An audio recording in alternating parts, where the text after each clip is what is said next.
feel like we start these things the same every night. The only difference is last night we recorded this at about 6:30? Yeah, something like that. And right now it is currently 12:30 because we decided to stay out frickin' late, and we're gonna pay for it tomorrow. Oh yeah, definitely. Oh, absolutely. But still, because of the time we're gonna be going to bed, we still won't be. And the time we're going to bed, and we're waking up still later tomorrow.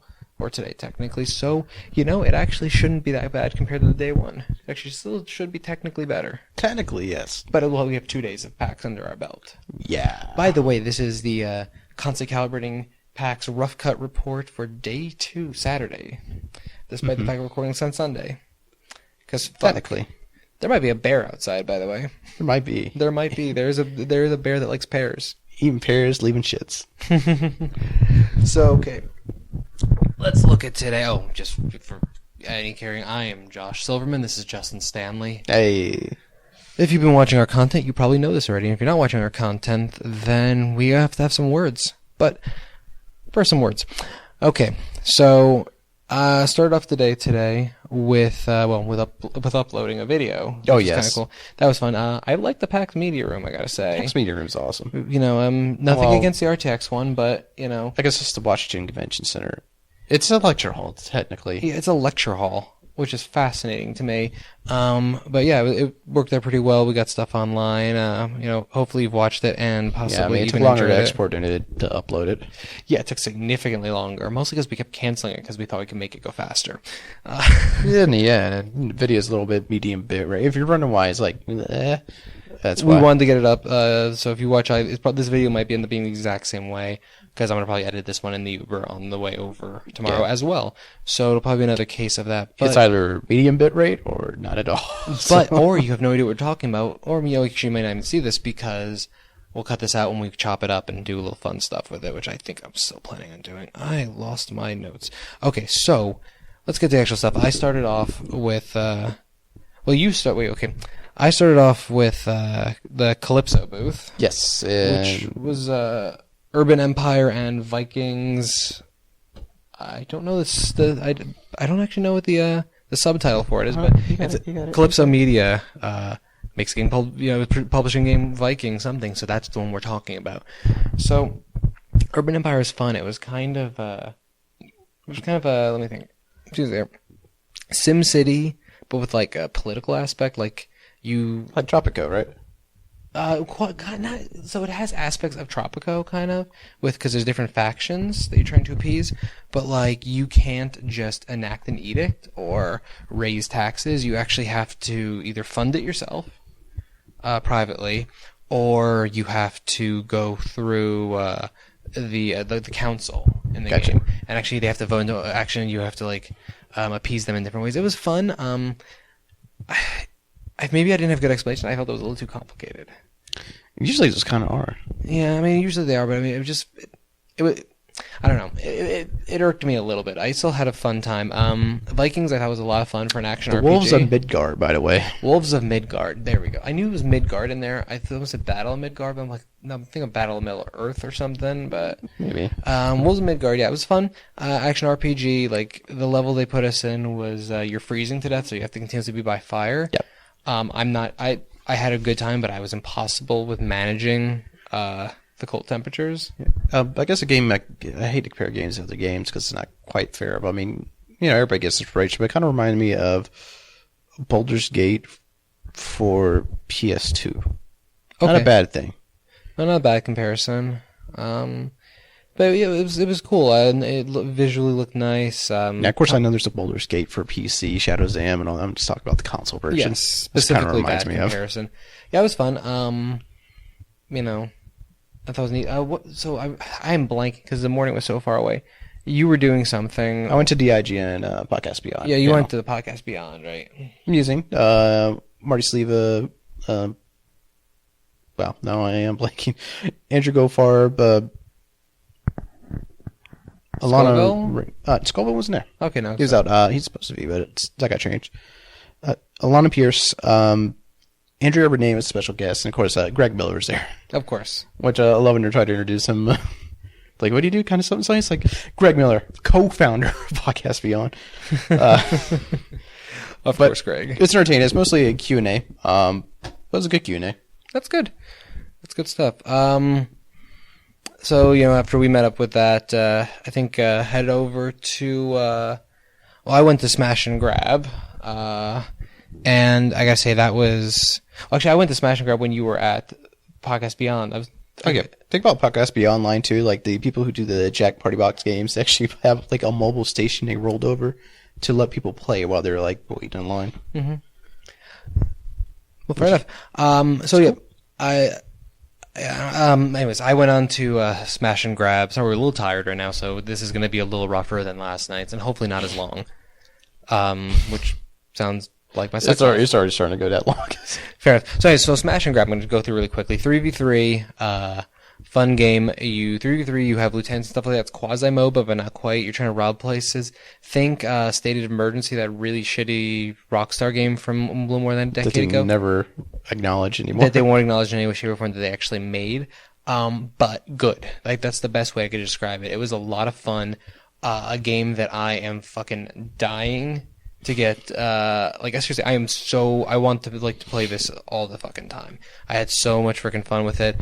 They are doing a beta this coming weekend. We may be giving away codes for it. There's a chance, no promises, but there's a chance, so keep an eye on constantcalibrating.com, facebook.com/constantcalibrating for more information on that. I also did an interview that'll be up soon on the YouTube channel. Chat with some guys from Meta Arcade.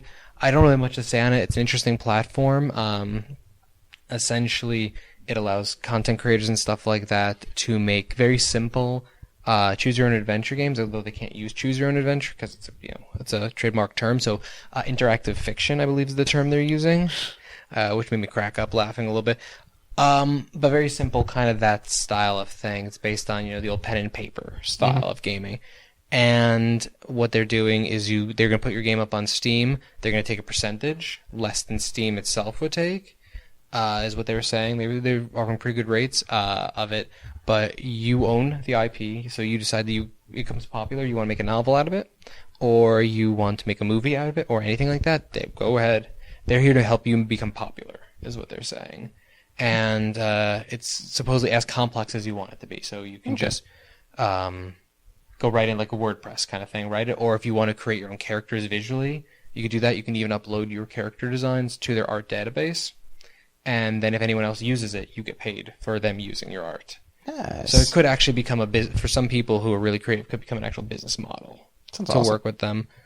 Let's see. I went to go see Forts. Yeah, you went to see Forts. So from the trailer, it was kind of Worms-esque.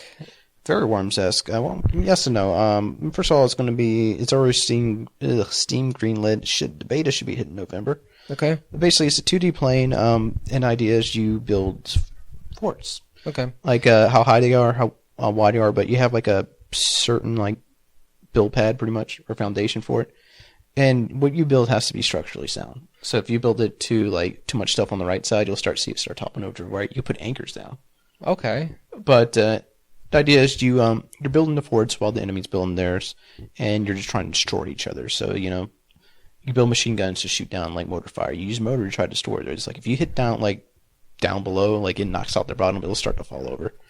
But there's also, like, a resource part with it, and you have to decide what's worth it. You want a resource thing to build up funds, or do you want to put a missile silo in? Stuff like that. I mean, you could put metal paneling on the side, but it's going to start to lean. If they pop, like, your supports, it will start to fall over. But that's really cool. So, like, the physics really work with it. Yes, they do. That's awesome. And I saw in the trailer, if I remember right, it has both co-op in the sense of you work to take on an AI thing, and then it also has competitive. Is that correct? Both, yes. And the co-op thing is like one player is building while the other one's like firing the cannons. Okay. I wasn't really sure exactly how it worked. Like, if there were multiple towers or something of that nature. They're also going to have a challenge mode, like, hey, build it as tallest tower as you can, as structurally sound as you can, and then they're also going to be a campaign as well. Okay. Which the whole idea of the campaign is you're fighting for oil, so it's realistic in that sense. Proof. Moving on, we have Shadow Warrior 2, which I went to check out anyways, I went to check that out. So Shadow Warrior 2 is obviously a sequel to the Last Shadow Warrior, which is a remake. I've never played the original. but it has the same lowbrow humor. One of my mission objectives led to what I can only describe as a gigantic dick, gold and bronze dick thing. Sounds like Shadow War. Yeah, but the combat is absurd because like you have katanas, you have a chainsaw, and you can actually like hold the chainsaw like a button down and like move the chainsaw around and like watch it like carve up, and it's a procedural gore. Procedural gore. So like literally like everything breaks up differently every time, and like things are on the ground, and like I kind of may look like a sociopath because I was just literally just carving the shit onto the floor. Yeah. Melee is a lot of fun. The range stuff was it was good. I enjoyed shotguns. Nothing else was really that enjoyable for me of the range things. Gotcha. But Melee was great. And the movement of combat was platforming was a lot of fun as well. Definitely kind of want to try that. And I guess it also has a drop in drop out co-op. That's always a good feature. What is it? A la like Borderlands kind of style. But just saying that it has co-op. I don't believe the other one did. I don't think so either. And then, while you're doing that, like I actually got to play some Gears of War 4 Horde mode. Yeah, so yeah. How was that? Pretty good. It's fun. Definitely got to rely on your team because it's not like, hey, you just got your group and you just all do your thing. Like there's a builder, there's classes. There's a builder, there's the warrior, there's the soldier, scout, sniper. Then I think some other part. I forgot. Basically, like, Builder 1 is actually like building out your traps, your turrets, and setting them out, and like you're trying to protect them. Like the scout kind of, it's better if they run out to grab the money. Like when you kill things, they like drop currency. You run this back to this box. That's kind of like your base. Now, I forgot to mention the box. You get to carry where you want to on the map, and that's kind of like you set up. This is where you're holding the ground at, and that's where you get all your items from building and stuff like that too. Okay. But as you expect from Gears mode, I mean, it's Horde. Waves and waves and waves and waves. About when you get to the 10th wave, that's like when a boss kind of comes around. Or like, the boss wave. Big enemy. Wrecking stuff. Wrecking shop. It's Gears. It's fun. It's one of those games that if you're not playing with a group of friends or a group that is communicating, you're probably going to get frustrated. Fair enough. Let's move on to your next game, and we're going to try to wrap this up a little quicker because we don't want to lose the camera again. Oh, yeah. It'll turn off automatically at 30 minutes, and then we're like at 15 minutes. Okay, so Final Fantasy 15, this is just simple. What was your main takeaway from Final Fantasy 15 getting to play it for about an hour? I see why they delayed it. Okay, well, let's elaborate on this. So I was sitting behind you, yeah, and you're right here on my left. And to be clear, like I had an hour to play it from the very start. Yes. And it's just as far as I can get. Yeah, it's not an hour demo. It is literally... It's pretty much what would have been the final release if they were releasing it at the time. But, I mean, everything I want to mention is they're going to possibly patch. That's why they're delaying it to work on it. Exactly. So, and this might not be... I doubt it's the build we're going to be getting at release. But the thing I've just got to point out is I was sitting behind you and you're playing a PS4, and the person on your right was playing an Xbox One. It is extremely noticeable, the graphic difference. PS4 is... Like, it is the difference between playing on ultra settings on the PS4, essentially, versus playing on medium. Like, not high, medium setting. Like, that is how drastically different. Now, I hope they're going to bring it closer together, because otherwise, when the comparison videos are coming out, it's going to piss the fuck off out of people. Optimization issues, and even, like, on the PS4, like, there's some texture loading issues. Like, during one of the cutscenes, like, Noctis' shirt was all blurry, and all of a sudden, like, detail kicked in. Yeah, that's a Mass Effect one, then. It did it again, though, in the same cutscene. That was the weird part. Okay, let's see. There's something going on there. So I'm hoping that this is just a press demo, and that you're like, supposed to expect the problem. While I was driving along, I kind of noticed, like, there's, like, a... kind of lower res shadows, and like 3 meters in front of you, you turn to higher res shadows. Like, it's at a bad point where you like the pop up is extremely noticeable. Okay. But other than that, like, things we're not driving. Things are really slower. It's a beautiful game. Even though I crashed it. Yeah, Justin's record is still intact. He crashed. I'll crash anything another you put game. Me on. It's amazing. He was seriously. But that was because like I jumped into a group of enemies that was like 20 deep. And it was just overwhelming, the system, probably Literally. At the level it's at. Granted, that system's been running all day and all weekend, so, I mean, there's reasons, but I'm not trying to get an excuse, but there are factors that lead There's up to at least acceptable limits, or at least acceptable ability to understand problems, but okay. Guns of Icarus Alliance. Yeah. We got to try it now. I've not... Oh, by the way, if I want to know anything more about Final Fantasy, I saw the menu system, all that, just ask me in the comments, I'll respond to you. Yeah, if you want anything else, additional thoughts on that. Because I did get to see upgrade systems, they all get skills like fishing, hunting, surviving. Yeah, I was fascinated by that. I really want to go. We might have to do some game specific, more in depth stuff. Moving on. But okay, Guns of Icarus Alliance. Really, we went up to a freaking like. It's an Airbnb. Yeah, it was an Airbnb essentially that they rented out, so they got better Wi-Fi. But they gave me beer and candy. Yeah, like seriously, beer and candy. Like it was just great. Like their setup. So I really like those guys just for that. They know how to treat the press. But good hosts. The game itself is fun. You command the airship as a group. There's a captain who's flying the ship, steering it. Skipper, as it were. And then there are 3 other people who are manning the guns, repair work. Stuff like that. I had a lot of fun with it. You don't see a lot of games that handle the you're crewing a ship thing very well. But... I want to start nautical is like hard to port, but I don't remember what port is. Yeah, I actually no. Like I seriously starboard. Left or right. I literally almost said to you at one point, I'm like, "Hey Justin, are you the port side or starboard side?" And then I paused for a second. I'm like, and I literally had to hold my hands. It's bad because I sail sometimes. Well, the way I have to remember is port is 4 letters, left is 4 letters. Oh, the thing I love when I sail is like, you know how to do this. It's like, no, I know how to set that up and to catch wind and go. And I can stop it and I can put that thing down on point. Can I tell you what I'm doing? No. Yeah. I just know how to. But the game was fun. I thought it has potential for being a work together kind of game. Yeah, as far as that, like being on a ship, working together, making sure everybody does their part, and getting communication's key in this. It does it well. Yeah, I definitely think that aspect. I think it, there were some issues. Like I felt the turret movement was a little sluggish. Yeah, but I still can't decide if that was the game itself or the mouse itself. But limiting too, because like it's kind of weird. Like I went to turn, it's like you can't. No, you can't look that far, right? Yeah, and it was really I had a lot of trouble figuring out exactly what the limits of my turret movement was. Yeah. But that being said, I had fun, and it's just another one of those games. I know we're being very positive, but that's kind of the guys we are. But we only go to look at games if we think we're gonna have fun with it. So there's a high probability we're gonna have fun with something. And that was the case with this. And then a game, so Universal Happy Maker is I would say extremely indie. Their game it's about like these astronauts, and it's kind of like almost a visual novella style. Yeah. In a lot of aspects, but and I mean this with praise. These guys like whack job fucking writing style. Like I respect that best way. Their PR person emailed me. It was like, I've been watching your content. I think this would really appeal to your sense of humor, and she kind of nailed it on the head. It does.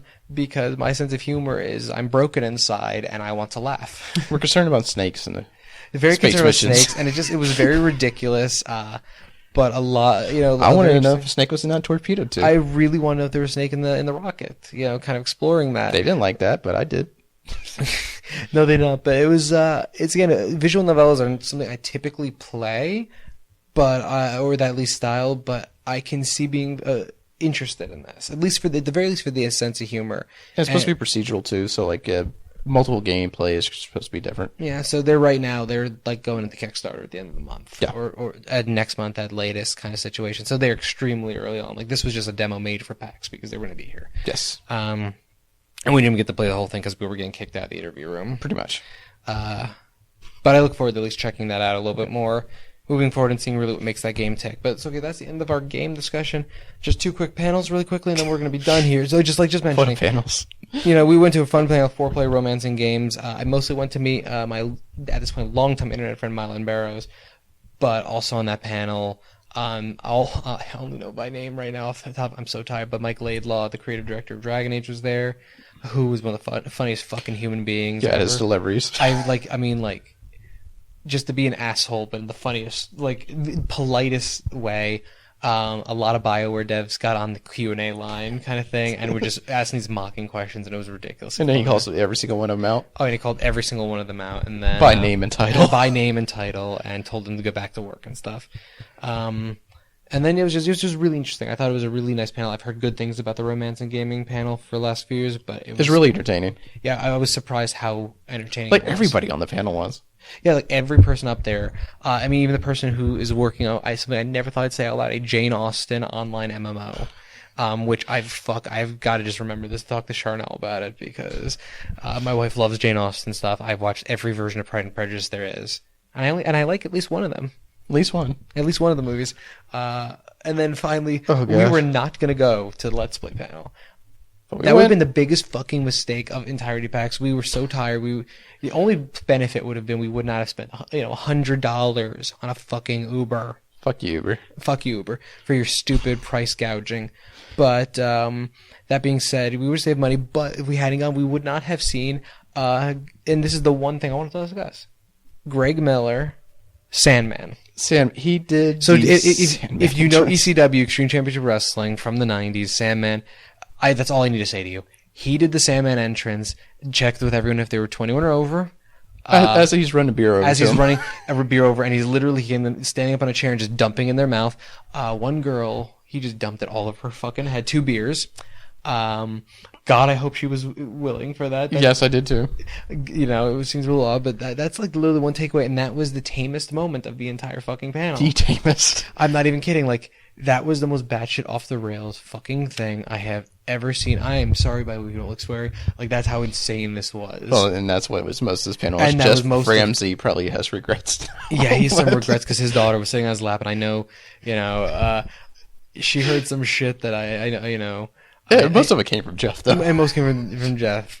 It was ridiculous, but it was one of the highlights. Which, by the way, Jeff, Craig Miller, and Bruce from Funhouse. And Bruce from Funhouse was the panel. But I mean, a lot of people from Funhouse and Kind of Funny up on stage. Yeah. And there was a lot of commentary from the crowd as well, but it was great.